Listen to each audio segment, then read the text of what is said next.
Hey, James. Thanks for letting me know. Hopefully you can hear me now. And Frostbite. And Raven Form.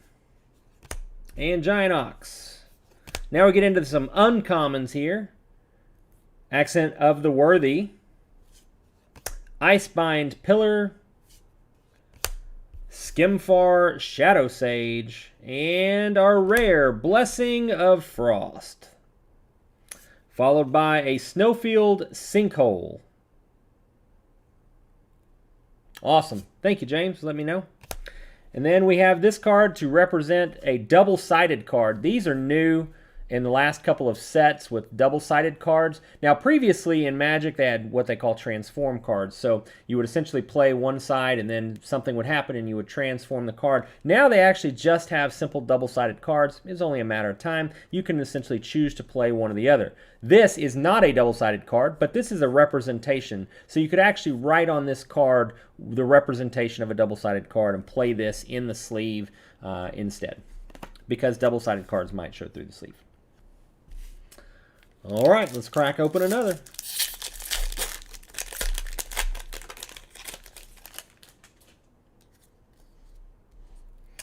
Axguard Cavalry. Liljara Kinseekers. Beskir Shieldmate. Dragar Recruiter. Jaspera Sentinel. Priest of the Haunted Edge. Demon Bolt. Codespell Cleric. Way Down. Dogged Pursuit. Uncommons. Carter Doom Scourge, Demon Berserker. That's pretty sweet. Goes with our pre-release promo card that we got there. Path to the World Tree. Giant's Amulet. There are quite a few different creature types that are focused on in this set. And our rare is Maskwood Nexus. Let's see. Creatures you control are every creature type. Same is true for creature spells you control and creature cards you own that aren't on the battlefield. And they brought back Shapeshifter. That's pretty cool for my tribal cube that I have. So super excited about that. Love the cool look to some of these snow-covered lands. These are pretty sick looking. And of course your token in the back of the pack with an advertisement on the back. No big deal there. Some of the things looking for, if we get lucky, Vorinclex, new version of Vorinclex is in this set.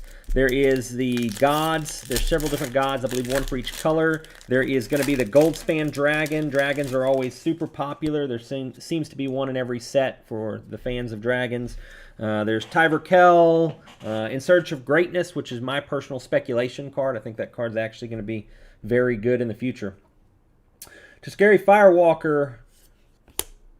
The Valor of the Worthy, Depart the Realm, King Harold's Revenge, Deathnell Berserker, Funeral Longboat, Ravenous Lindworm, Behold the Multiverse, oh, skipped one, Revitalize, Raider's Carve, Dual Strike. Here we go into uncommons now. Agar the Freezing Flame, Giant Wizard. That's sweet because I have both of those tribals in my cube. Cole the Forge Master. That's a sweet looking card. I love these when they do the cool different frames. You can get collector's packs that have some of the different full arts and things inside, so dig that. That's pretty awesome. And our rare is Egon, God of Death. Here we go, getting one of the gods. And this should be a good example of a double-sided card. So we have Throne of Death on one side, so you can play the Throne of Death if you so choose. At the beginning of your upkeep, mill one card. That means you mill a card off the top of your deck in your discard pile. Exile a creature card from your graveyard to draw a card. Not bad on that ability. Only costs 1 to cast that. Or you could get the God. Now, I don't believe these have Indestructible, so that's a big deal. Most of the gods in the past have had Indestructible. So this is 3 cost for a 6/6 legendary Death Touch. That means that if it deals damage to something, it automatically kills that creature. At the beginning of your upkeep, exile 2 cards from your graveyard. If you can't, sacrifice Egon and draw a card. So a 6/6 for 3 has a couple of drawbacks there. that you have to do to keep it in play. That's very normal for a balance of power during the game. So very cool. Glad to hit a god in this. Highland Forest is the land card in the back of the pack. Is a snow land. That's pretty cool for the duel. And token Elf Warrior. Not impressed with the Elf Warrior, actually. Here we go. Moving right along.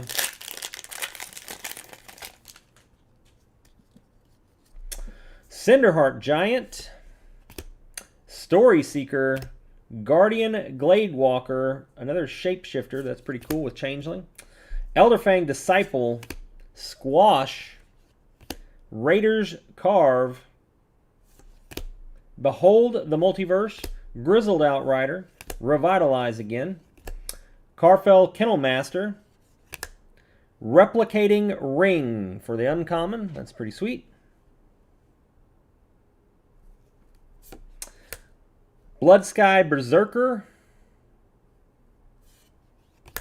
Great Hall of Starnheim. Enters the battlefield tapped to add a black mana, or you can spend 2 white and a black, tap it and sacrifice it. And a creature you control to get a 4/4 white angel creature token with flying and vigilance. It's pretty cool. And there we go. Our rare is going to be King Narfi's Betrayal, another saga. And our Snow-Covered Plains. And another representation card for double-sided. And again, these are just something you put in your sleeve to play with to show what the card is, and then you keep the double-sided card off to the side so that when you actually play this, you would then switch this out with the card that it is representing. They do that so there's no cheating in competition, seeing the backs of cards through the sleeve and things like that. Friday Night Magic. Oh, how we miss thee. Some people do. Sad there's no Friday Night Magic right now. All right, Seize the Spoils, Battlefield Raptor, Bergstrider, Mammoth Growth, Village Rites, Mistwalker, Shimmerdrift Veil, Stalwart Valkyrie, Duskwilder, Sarulf's Packmate, a new wolf. I personally collect wolves. I have a play set in foil, the first foiling, if it's been reprinted, of every wolf ever made. And that goes back to betas and alphas, Timberwolves. Whatever the first printing is, I have a playset of them. Shepherd of the Cosmos. It's Angel Warrior. It's an uncommon. There's angels and dragons in almost every set. It's common. There's just fans of those cards. Those also typically balance out good for sealed play as bombs, as they like to call them. This is Immersturm Skullcairn. Man, they're getting really creative with their names here. Very similar to the previous land. Adds 1 black, or you can spend basically 4, sacrifice it. It deals 3 damage to target player. Player discards a card. Not bad. When you have unspent mana, things to do late in the game, especially in sealed play. Not terrible. Each player sacrifices 2 creatures, and this has that foretell ability I was talking about earlier, that during your turn, you can basically pay the 2 colorless and put it face down, and then on another turn, so not the same turn, you can then basically pay whatever the foretell cost is to play the card. And our rare is Tergrid, God of Fright. We got another god. Man, I would have liked to have played with this pre-release pack because both black gods, pretty sweet. I'm pretty sure that this is the, I forget what they call this, the storyteller stuff with the outlines, the borders and stuff. So pretty cool. So this one, the Lantern, is a 4-cost legendary artifact. Target player loses 3 life unless they sack a non-land permanent or discard a card. That's pretty good. And you can untap it.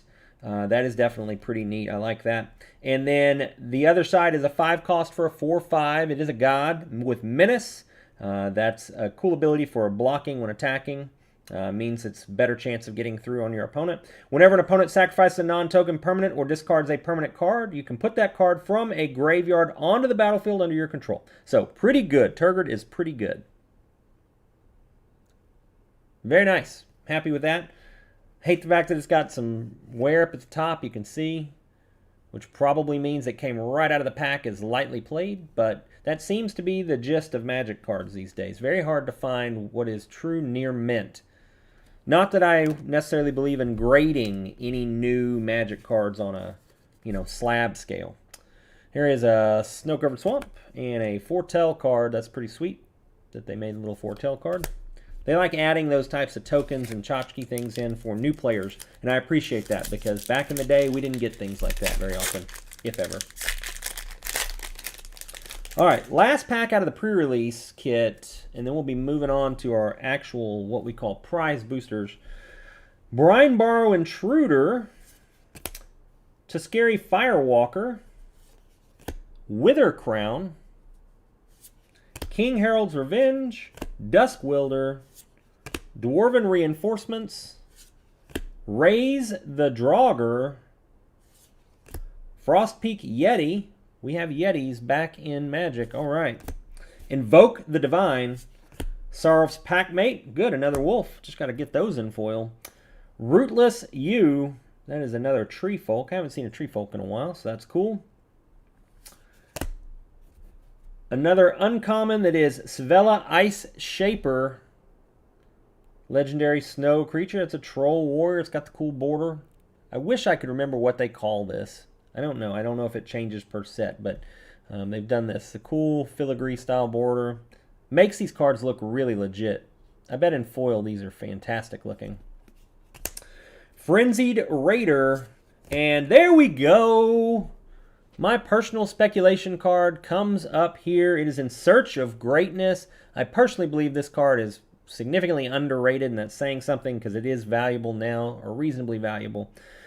In Search of Greatness, it's 2 green for an enchantment. At the beginning of your upkeep, you may cast a permanent spell from your hand with converted mana cost equal to 1 plus the highest converted mana cost among other permanents you control without paying its mana cost. If you don't, scry 1. So it gives you the ability to essentially kind of set up your next turn if you don't have much to do from your hand. But more importantly, this is really good because it's only a 2-cost enchantment, which means early on, if you draw it, especially in things like Commander, it gives you a progression to give you a free spell on a turn that kind of catches you up to where you need to be. So can get you ahead where you can essentially do more on a turn than maybe what you were planning.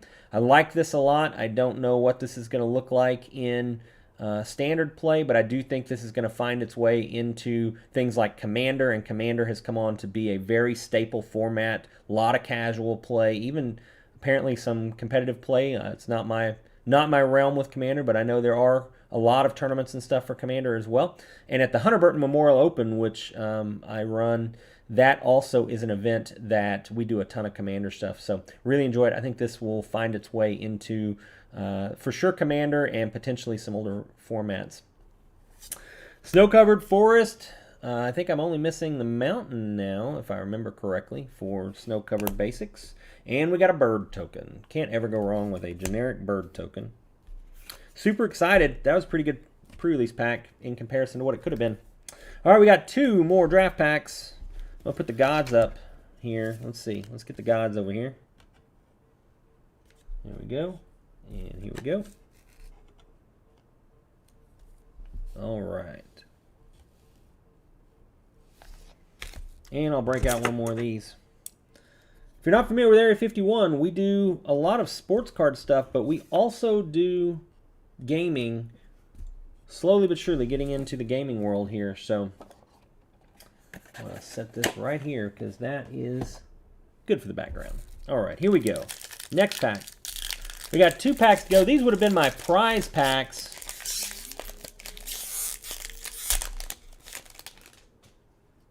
Okay. Master Skald, Draugr Thought Thief, Horizon Seeker, Koma's Faithful, Squash, Grizzled Outrider, Bind the Monster, Starnheim Courser, Scorn Effigy, Roots of Wisdom, Dwarven Hammer, Inga Rune Eyes as my first uncommon, or sorry, my second uncommon. Enters the battlefield, scry 3, If it dies, draw 3 cards. If 3 or more creatures died this turn. That's pretty sweet. Pretty good against board wipes. Ruined Crown. Enters the battlefield. You may search a library and or graveyard for a rune card. Put it onto the battlefield attached to Ruined Crown. If you search your library this way, shuffle it. Equipped creatures get +1/+1. Can be interesting. There we go! In Search of Greatness number 2. That makes me super happy. I'm all about that. That was literally the card I personally wanted, since these are my personal cards. I'm super happy about getting another In Search of Greatness. There's nothing to do with the fact that it's a wolf on there. I'm not going to even go there because I collect wolves. It actually is because I think this card is legit. So super excited about that for my personal collection. That is 2 of those. Then we have a snow-covered forest. Still looking for that mountain. And what is a better Elf Warrior? It's the same one, but apparently the previous one I got is super faded on the printing, and this one is what it's supposed to look like. There's some color in there. So it's a little bit better now that I can actually see the Elf Warrior that's on this. Here we go. Last pack. Let's see if we can hit some last pack magic. Haven't had a foil out of any of this short of the pre-release card itself. So that sucks. Breakneck Berserker, Warhorn Blast, Brineborrow Intruder, Run Amok, Guardian Gladewalker, Elderfang Disciple, Raven Form, Feed the Serpent, Giant Ox, Augury Raven. Uncommons, we have Invasion of the Giants, we have Colossal Plow, Notvold Slumber Mound. Man, they just really want to make you work on those names. You know, I used to remember the days where, you know, you had one or 2 word, very small names on cards, and slowly but surely, as they run out of names to call things, they just increase the amount of characters across this top bar. I wonder what happens when they get to the end. I guess they have to reformat the cards. I guess that's what Magic does. Maskwood Nexus. That is another one of those. That's 2 of those. Maskwood Nexus. That's pretty sweet. I actually like this for my cube, although I only need 1 of them, so I was really hoping for something different. And Sulphurous Mine as the land, and another one of the double-sided representation cards. Well, there we go, everybody. So we pulled a couple of things that are pretty good. Pulled a couple of gods. We pulled 2 In Search of Greatness, which I'm happy about. All in all, not a bad pre-release. I would like to have played this. It was probably a really fun one. I probably could have played black-green pretty consistently with what we had. I'd have to go back through and actually try to build a deck, which I considered doing here on camera, but honestly, most people probably don't want to watch me build a deck because I'm only at playing Magic. With that being said, this was really fun to do. We are going to be doing some hit drafts for Magic the Gathering with Kaldheim. Basically, if you're not familiar with hit drafts, what that is, we take a box, everybody buys in, 6 people buy in for a certain buy-in price. It's either 4 or 6 people, depending on which type of draft you want to buy in on. Then we open a number of packs out of the box. The list of names is randomized, and they then pick in order what they would like to draft out of the valuable cards. Then once everybody has drafted those valuable cards, we then randomize the list again, and we open more packs and do it again over and over again. We also have what's called a rotating hit draft for Magic. That's essentially where we have a list of people, we randomize it several times, we then open a certain number of packs, the list picks 1, 2, 3, 4, 5, 6, and then it snakes back around. Once those packs are gone, the list rotates. So everybody moves down, 6 moves to 1, 1 picks first, and so on and so forth, until the entire box is gone. Essentially, everybody in a section of packs would get the first overall pick. Last pick would get to pick twice, and it snakes. If you are familiar with fantasy football, you probably know how that works with a snake draft. So No playing involved. You're actually just picking for value out of the boxes. It also means that you can essentially get in on a box crack, have a better chance at just kind of picking some value cards for a lot less money. So it is kind of a cool way to get you into getting some Magic cards, especially with the new types of format boxes. I look forward to doing that with potentially some of the collector's edition boxes as well. It's a much more affordable way of doing it, and there's lots of hits in the collector's boxes, so a lot of fun. All right, everybody. Thank you so much for joining us. Thank you, James, for letting me know about my sound quality at the beginning of the video, and I appreciate you letting me know. With that being said, we're going to sign off for now. That's today's video. Please go check out our other content, and if you had a good time with this quick and easy Magic break, please do hit that like and subscribe. We have more Magic, tons of Pokemon, and of course, all of our normal sports card stuff coming in the near future. We release videos every Monday, Wednesday, and Friday. We have live breaks multiple days during the week, and don't forget, we have our Area 51 podcast, where Blake and I get on and talk about the industry, about investing, sports cards, Pokemon, you name it, and get the community involved with chatting with us. We answer questions. The two of us have over 40 years of experience in the industry, including working for game manufacturers and sports card companies. So we have a lot of knowledge. We love to share that with everybody, and we love to answer questions for people to help you be successful in either your collecting for fun or your investing for hobby. Thank you, everybody, for tuning in.